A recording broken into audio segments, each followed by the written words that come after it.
Hər kəs salamlayıram. Dostlar, diqqətlə qulaq asın. Bu qidanı günortaya da sala bilərsiniz, axşama da sala bilərsiniz. Axşama toyuğun filesi niyə yaxşıdır ki?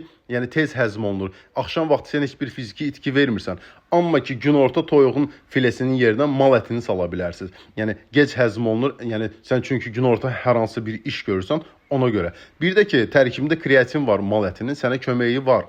Bir də ki, axşam siz toyuğun filesi də olmasa başqa bir hissələrini sala bilərsiniz. Yəni bud hissəsi də qanaddır, sobada qızarda bilərsiniz. Amma ki, dərisi yanırsa, onun dərisini qoyun kənara. Dadı adamı xoşdur, əksəriyyəti bilmir, amma o sənin çəkini artıra bilər.